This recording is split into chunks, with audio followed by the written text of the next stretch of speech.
अस्सलाम वालेकुम दोस्तों। आज हम लोग एक वीडियो देखेंगे जिसका टाइटल है कि मिलाद मनाना वेस्टर्न कल्चर है। ये वेस्टर्न कल्चर जाकिर नायक कह रहे हैं कि मिलाद मनाना वेस्टर्न कल्चर है।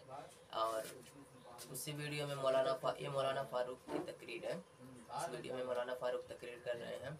तो इस वीडियो के थंबनेल पे लिखा है कि मिलाद मनाना वेस्टर्न कल्चर है। तो मौलाना फ़ारूक कह रहे हैं कि ये कौन सा कल्चर है। आई मीन्स कि इस वीडियो के थंबनेल पे ये लिखा है। फिर अभी हम लोग इस वीडियो में देखेंगे कि क्या है क्या नहीं है। उसके बाद फिर वीडियो ख़त्म होने के बाद हम लोग अपना अपना ओपिनियन देंगे कि मिलाद मनाना कैसा है। बहुत सारे लोग कहते हैं मिलाद मनाना सही है, फिर कहते हैं मिलाद मनाना शिर्क है, बिदअत है, बहुत तरह तरह की बातें करते हैं। हम लोग पहले इस वीडियो को देखेंगे, उसके बाद फिर अपना अपना ओपिनियन देंगे। तो स्टार्ट करते ये हैं। नबी से प्रॉब्लम है, इसलिए नबी की वजह से नबी के माँ बाप से प्रॉब्लम है। ये हर उस चीज से नफरत करते हैं जिसका ताल्लुक रसूलुल्लाह से। अब चूंकि मिलाद का ताल्लुक भी नबी से है, वहां भी नफरतें हैं। नफरत का आलम कितना है, डॉक्टर जाकिर नाइक को जरा सुन लीजिए आप देखेंगे कि हमारे मुस्लिम माशरों में जितने हैं, खुसूसन इंडिया, पाकिस्तान और ममालिक में, कि एक अरे भाई कहाँ चले गए करने, वहीं बैठे रहो भाई, भागना नहीं है, बार बार आएंगे वीडियो ये। आप देखेंगे कि हमारे मुस्लिम माशरों में जितने हैं, खुसूसन इंडिया, पाकिस्तान और ममालिक में, कि एक ईद मिलाद उन नबी मनाया जाता है, वो बर्थडे ऑफ द प्रॉफिट। और अगर आप देखेंगे ये 12 रबी अव्वल है। और जहां तक कि हमें हदीस की रोशनी में हमें यह साबित नहीं होता है कि मोहम्मद सल्लल्लाहु अलैहि वसल्लम ने कभी अपना सालगिरह बनाए, या साहबाज ने, या ताइन या तबताइन ने कभी, या ताइन या तबताइन ने कभी उनका सालगिरह बनाए। तो जब मोहम्मद सल्लल्लाहु अलैहि वसल्लम ने कभी कहा नहीं कि मेरा सालगिरह बनाओ, या कभी साहबाज ने नहीं बनाए, और अगर आज हम उनका सालगिरह बनाते तो ये बिदअत हो जाता है। तो सालगिरह बनाने की कोई जरूरत नहीं है। सालगिरह मनाने की कोई जरूरत नहीं है, नबी पाक सल्लल्लाहु अलैहि वसल्लम का ये बिदअत हो जाता है। हमको कुरान और हदीस में नहीं मिलता कि नबी को ने का जो है सालगिरह मनाना चाहिए। और फिर इतने बड़े स्कॉलर है, एक लफ्ज बड़ा अजीब बोला इन्होंने, मैं भी पहले हैरान हूँ बोलना क्या चाह रहे हैं। वो है ताबईन, तबे ताबईन, इसको कहते हैं ताइन ताइन। ताइन ताइन क्या लाया इन्होंने, ताइन तबे ताइन। और इसकी जमात के लोग इसको बहुत बड़ा इस्लामी स्कॉलर बोलते हैं भाई। और इनके घर जा जाके हमने कितने बार मुनाजरे के चैलेंज किए जब ये बंबई में थे। अब तो भगोड़े घोषित हो गए, कभी तैयार नहीं है। तो ताइन ने नहीं मनाया, तबे ताइन ने नहीं मनाया। नहीं साहब, वो ताइन मनाएंगे भी नहीं, वो तबे ताबईन मनाएंगे, और वो ताबईन मनाएंगे। ताइन कौन होते, ताइन का ही को मनाएंगे। तो ये बिदअत है साहब। कुरान में इनको नहीं मिला मिलाद मनाना, हदीस में नहीं मिला। अच्छा चलो, अब इनकी बस किस्मत की, एक बार ये इंटरव्यू देते बैठे थे और मिलाद के खिलाफ बोल रहे थे, तो एक सुन्नी हमारी इस्लामी बहन ने कॉल कर दिया। अब उससे पता चल गया कि ये हमारे घर की, हमारे मतलब हमारी जमात की औरतों का जवाब नहीं दे सकते, तो ये हमारा क्या जवाब देंगे। अब जरा देखिए क्या हुआ, इनका इंटरव्यू जरा सुनिए। जी जी।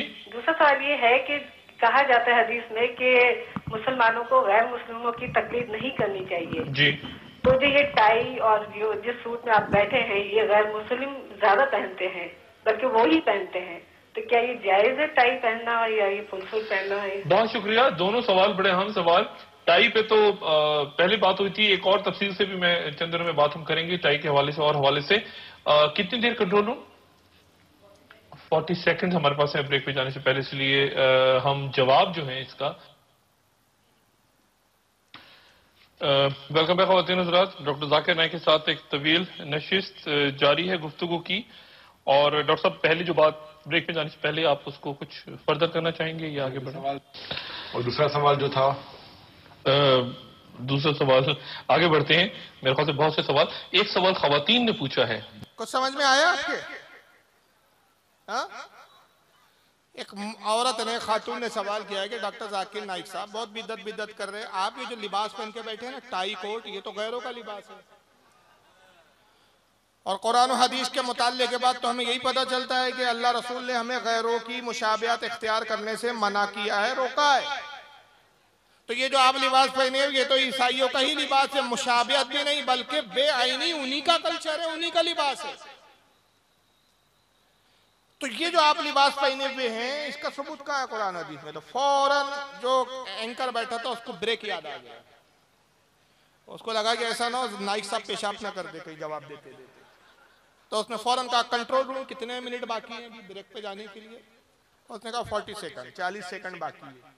हाँ तो ब्रेक पे चले जाते। ब्रेक पे गए, सांस वास ली, ब्रेक से वापस आए। फिर उन्होंने कहा तो वो जो सवाल पूछा गया था ब्रेक से पहले, उसका जवाब देना चाहेंगे या पर्दा करना चाहेंगे? तो उन्होंने कहा पर्दा ही कर लो, जमात भी पर्दे वाली है, पर्दा कर लो, मतलब वो सवाल का जवाब छोड़ दो, आगे दूसरा पूछो।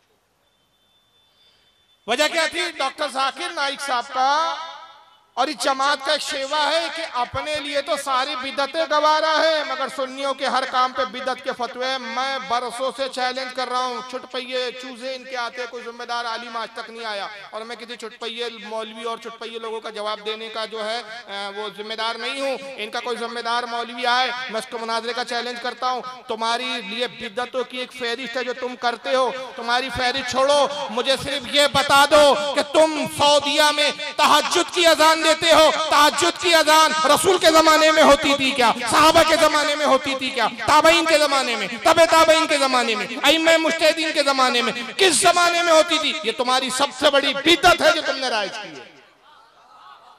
तहज्जुद की अजान का सबूत दो हमें। जिस दिन तुम तहज्जुद की अजान देंगे उसका सबूत दे दोगे, हम भी बता देंगे मिलाद का सबूत कहाँ कहाँ है। ऐसी बेशुमार इनकी बिदअत है। गिलाफ काबा पे बादशाह का नाम लिखना, ये इनकी बिदअत है। मस्जिदों के मीनारे बनाना, मस्जिदों को खूबसूरत बनाना, जबकि सुनन अबू दाऊद की हदीस है, आका ने कहा कि तुम जरूर ईसाई और यहूदियों के नक्शे कदम पर चलोगे कि अपनी इबादत खानों को खूबसूरत बनाओगे। वहां ममानियत है लेकिन ये कर रहे हैं। ऐसी बेशुमार बिदअत है, लेकिन अपनी बिदअत नजर नहीं आती। वही जाकिर नाइक का हाल था कि मिलाद को तो बड़े धड़ल्ले से उन्होंने बिदअत कह दिया, लेकिन जैसे आया कि भाई साहब आप इस्लाम की बात करते हो, लिबास ईसाइयों का पहनते हो, तो उसका सबूत तो दे दो, तो उन्होंने जवाब ही नहीं दिया, क्योंकि जाहिद के बाद जवाब नहीं था। वजह यह है, आपको मैं बता दूं कि कोट और टाई एक लिबास नहीं है, पहले समझ लीजिए। जहां तक कोट का मामला उसमें गुंजाइश है, लेकिन जहां तक टाई की बात है, टाई जो है ये लिबास नहीं है, बल्कि ईसाइयों का मजहबी शियार है, उनकी मजहब की पहचान है, उनकी आइडेंटिटी। और वो क्यों? उनका अकीदा ये माज़अल्लाह जो कुफ्री अकीदा है हमारे इस्लाम के मुताबिक, ईसा अलैहिस्सलाम को सुलेब पर चढ़ा दिया गया था। और हमारा अकीदा क्या है कि हजरत ईसा अलैहिस्सलाम आसमानों में उठा लिए गए। तो सुलेब की बतौर निशानी उन्होंने टाई की इजाद की, और उसको बतौर सुलेब मुकद्दस जान के टाई गले में लटकाते। ये मजहबी शियार है, और मजहबी किसी का शियार जो काफिरों का, उसको इख्तियार करने के बारे में अल्लाह के रसूल की हदीस क्या है जो नाइक को नजर नहीं आई। आका कहते हैं मन तशब्बहा बिकौमिन फहुवा मिनहुम, जो जिस कौम की मुशाबहत करे वो उन्हीं में से है। अच्छा, वो जो एक ऑडियो पहले शुरू में चला था वो भी जरा देख लीजिए, वो अधूरा मैंने थोड़ा सा रोक लिया था क्योंकि बीच में बिदअत की बात आ गई थी, उन्हीं की जबानी उनका जवाब, लेकिन आगे वीडियो बढ़ता है, ये भी जरा सुन लीजिए।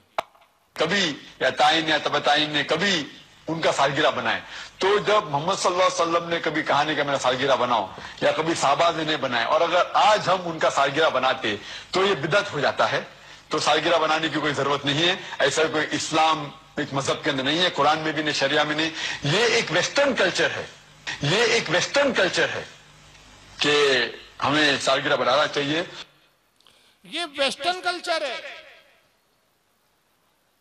ये अंग्रेजों की तहजीब है, ये गैरों की तहजीब है, गैरों का तरीका है सालगिरह मनाना चाहिए, मिलादुल नबी मनाना, ये गैरों की तहजीब है। अजीब बात है भाई, हम अपने नबी का मिलाद मना रहे, गैरों की तहजीब कैसी हो गई? वो थोड़ी हमारे नबी का मिलाद मना रहे। और अगर तुम कहो कि वो ईसाई जो है क्रिसमस मनाते हैं, तो हम कहते हैं ईसा मसीह का अगर वो क्रिसमस मनाते हैं तो ईसा अलैहिस्सलाम को तो नबी हम भी मानते हैं, तो गैरों की तहजीब कैसी हो गई? लेकिन चलिए अभी इस पर गुफ्तगू नहीं कर रहा हूं, मैं एक वीडियो आपके सामने दिखा रहा हूं। इनके जुमले याद रखिए। जुमले क्या थे? ये क्या है? वेस्टर्न कल्चर है। नाइक साहब से मेरा सवाल है, और उनके मानने वाले जो इनके चाहने वाले हैं, नाइक साहब के फैंस है बहुत बड़े बड़े, उनसे सवाल है कि ये कौन सा कल्चर है, ये भी हमें बता दें। Let's welcome on stage the articulate analyst doctor Zakir Naik.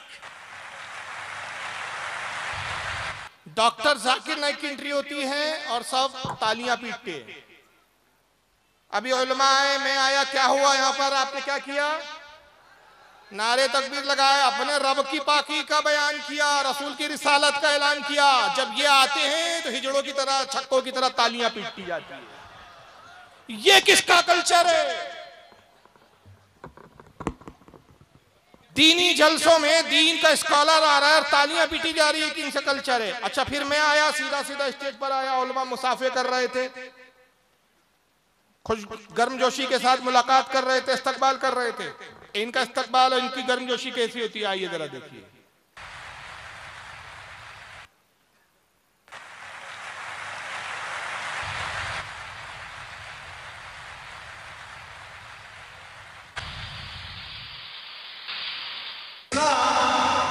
Background में ढूंढ ढंग विलन की एंट्री हो रही है, जैसे कोई इस्लामी स्कॉलर नहीं आ रहा है, बल्कि कोई क्या आ रहा है? विलन आ रहा है। बिल्कुल उसी अंदाज में आते ही पूछेगा कितने आदमी बैठे हैं। समझ गए आप इशारा नौजवान लोग? मैं भी इसी दुनिया में रहता हूँ भाई, समझ रहे आप? ये कौन सा कल्चर है? और अभी कल्चर पूरा नहीं हुआ, अभी सुनिए। Acquired by submitting your will to Almighty God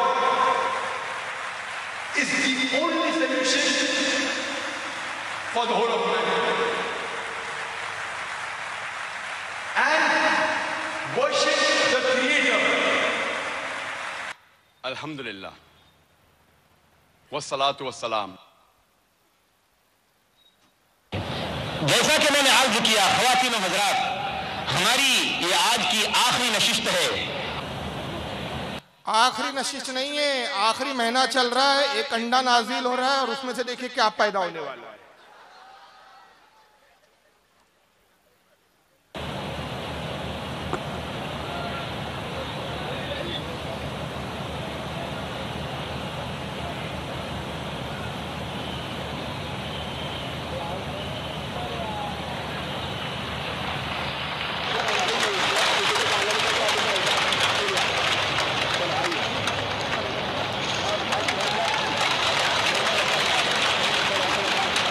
भाई कौन सा एलियंस नाजिल हुआ है? कहां से आया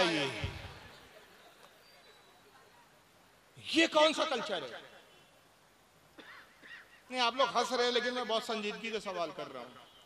ये कौन सा कल्चर है? ये रसूलुल्लाह से साबित है, साहबा से साबित है। जब रसूलुल्लाह खिताब करने आते थे, ऐसी अंडों में से निकलते थे, ऐसी पालकियां लाई जाती थी, पालकियां खुलती थी, ऐसी तालियां पीटी जाती थी। जब सरकार तशरीफ लाते रहे साहबा कराम में, क्या यही अंदाज होता था? या साहबा जाते रहे तबलीग के लिए, या हमारे अइम्मा और हमारे बुजुर्गान दीन तबलीग के लिए, वाज़ो नसीहत के लिए जाते रहे, यही अंदाज होता था? अंडे उतरते थे, अंडों में से चूजे निकलते थे, क्या था? तो ये जो करे सब जायज। और एक दूसरी चीज देखिए आप, जो स्टेज डाला गया है, ये स्टेज देखकर आप अंदाजा लगाते हैं लाखों रुपए का स्टेज है। एक वाहिद डॉक्टर जाकिर नाइक अकेला खड़ा है, कोई आलिम नहीं होते इसके स्टेज पर, किसी को साथ में नहीं बिठाया जाता। ये वन मैन शो, अकेला खड़े होकर वह तकरीर करता है। एक आदमी के इतना बड़ा स्टेज, लाखों रुपए का डेकोरेशन उसके पीछे। तब इनको गरीब बच्चियां याद नहीं आती, बेवाएं याद नहीं आती, शादियां गरीब बच्चों की याद नहीं आती। जैसी मिलाद में गरीब झंडियां लगाता है, इनको बच्चियां याद आने लगती है, बेवाएं याद आने लगती है इनको। इन्होंने कभी अपने मुल्लाओं का गिरेबान पकड़ के नहीं पूछा, नाइक इतने बड़े स्टेज लगाने की, ये तमाशा करने की जरूरत क्या है? क्या तू मुन्नी भाई है जो मुजरा करने आया अंडे में से निकल के? क्या तू दीन की बात करने आया?